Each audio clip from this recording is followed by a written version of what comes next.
So let's take a look then at another way that we can remember how to find the cross product of two vectors, and it's a determinant method. So what we're going to use is the determinant of a matrix to find our cross product. And this is probably the way, well, it is the way I'm going to be finding cross products throughout. Some people just memorize that formula we just did, but I think this is the easiest way to do it without having to memorize a lot of stuff. Let's let A be A1, A2, A3, a vector in V3, and the vector B be a vector in V3, a three-dimensional vector with components B1, B2, and B3.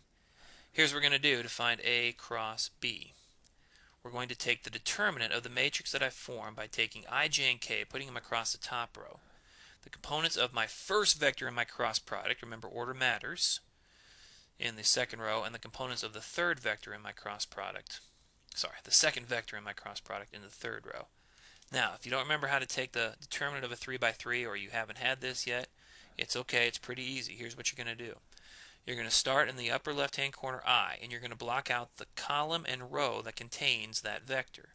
So I would then block out right here and here, and I'm going to take the determinant of the 2 by 2 that's left. And the way that you do that is you take the product of the main diagonal, that's going to be A2, B3, minus the product of the off diagonal, well, I'll write it as A3, B2, and that's going to be multiplied times I. Okay? Then, let's take those off. I'm going to block out the column and row of J. I'm going to take the determinant of the 2 by 2 matrix that's left, only I'm going to take the negative of it. So this is going to be a minus, let's do it, we can see it here, a minus, okay, A1 times B3 minus A3 times B1 in the J direction. And now I'm going to, oops, oh shoot, okay, here we go. I'm going to block out the column and row containing K and take the determinant of the lower left 2 by 2, multiply that by K. This is going to be back to a plus. This is A1, B2, the main diagonal, minus A2, B1, the off diagonal, in the K direction. And so what does that amount to? Just what we had before. It's A2, B3 minus A3, B2. If I take the negative and distribute it here, I'm going to write it this way, minus A1, B3 minus A3, B1 in the second component. Third component, A1, B2 minus A2, B1. Notice this second component does match up with what we found before. I can pull that up right there. A positive A3, B1, which is what we'd have if I distribute that negative, and a negative A1, B3. So once we get this in practice a couple of times, it won't be too hard. It'll become second nature for you. In fact, let's do an example right now. Let's let the vector A be 2, negative 1, and 4, and the vector B be 3, 0, negative 2. Now let's suppose I want to find A cross B. Okay, so here's how we're going to do it. We're going to take the determinant of the matrix. We take I, J, and K across the first row. A is the first vector listed in our cross product, so that's the second row, and B is the second vector, so its components go in the third row. So we're going to have I times, okay, block out its column and row, the determinant of this lower right 2 by 2, which is negative 1 times negative 2, that's a positive 2, minus 4 times 0, which is 0, minus J times, so let's block out J's column and row. Take the determinant of the 2 by 2 that's left over, that's 2 times negative 2, or negative 4, minus 4 times 3, which is 12, plus K times, so block out K's column and row. Take the determinant of the 2 by 2 that's left, that's 2 times 0, which is 0, minus negative 1 times 3, which is a negative 3. So be careful with your minus signs here. So we have 2 times I. Negative 4 minus 12 is a negative 16 times a negative j is going to be a positive 16j. And 0 minus a minus 3 is a positive 3, so positive 3k. And so we can write it this way if you like, 2, 16, 3. That is the cross product of A and B. And right away we know without figuring it out that B cross A would be this vector, -2, -16, -3. Now, remember that A cross B, the resulting vector we get from the cross product, is orthogonal or perpendicular to both A and B. Let's check this. And we know exactly how to check it. We know that two vectors are orthogonal if and only if their dot product is 0. So let's see. A, if I recall, I don't, I'll have to look at it, is 2, -1, 4. B was, let's see here, 3, 0, -2. A cross B we figured to be 2, 16, and 3. Alright, so let's check that A and A cross B are orthogonal. That's what we're going to do right now. And we do that by taking the dot product. I'm going to dot A and A cross B, which is equal to, let's see, 2, -1, 4, dotted with 2, 16, 3. We better get 0 out. Remember the dot product? We just multiply the corresponding components and add them together. So I got 2 times 2. Now I'll go ahead and be a little more pedantic here. 2 times 2 plus -1 times 16 plus 4 times 3. That's 4 minus 16 plus 12. Sure enough, that is 0.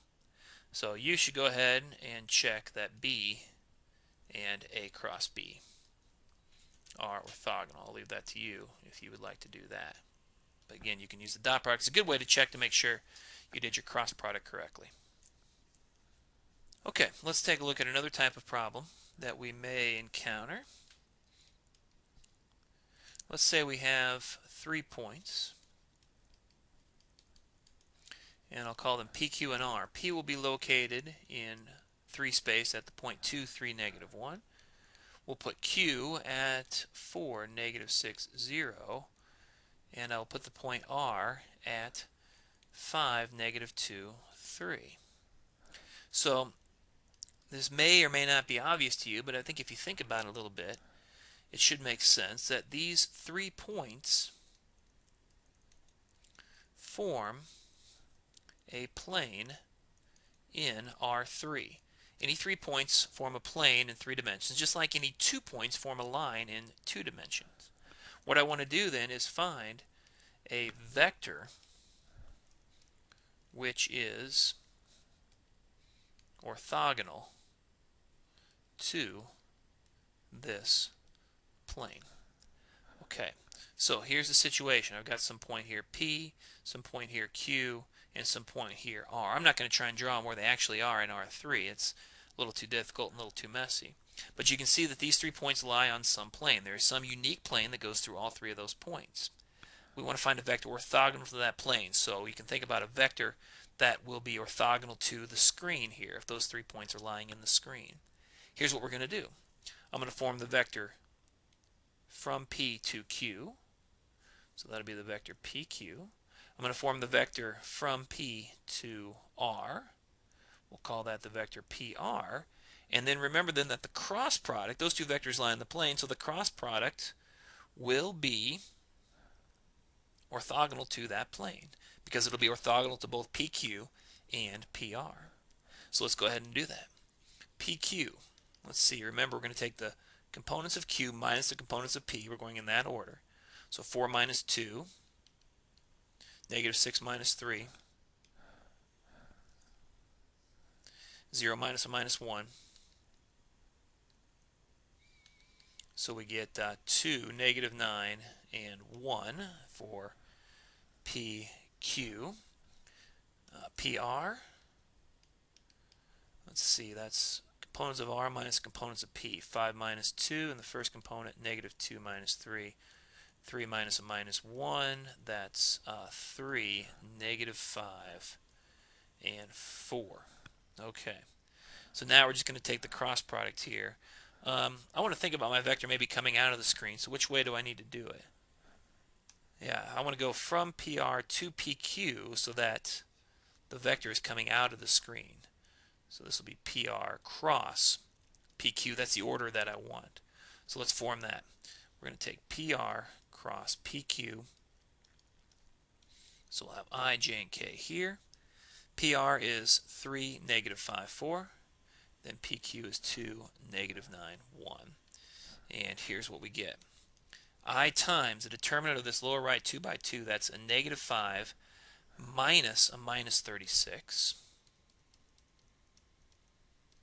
minus J times, block out J's column and row, take the determinant of what's left, that's 3 times 1 or 3, minus 2 times 4, which is 8, plus K times, block out K's column and row, you're left with the lower left 2 by 2, take the determinant of that, that's 3 times negative 9 or negative 27, minus 2 times negative 5 or negative 10. And so we have, let's see, negative 5 plus 36, that's 31I. Negative 5 times a negative j, that's a positive 5j. And negative 27 plus 10 is a negative 17k. So we get 31, 5, negative 17. That's a vector that is orthogonal to that plane, given by those 3 points.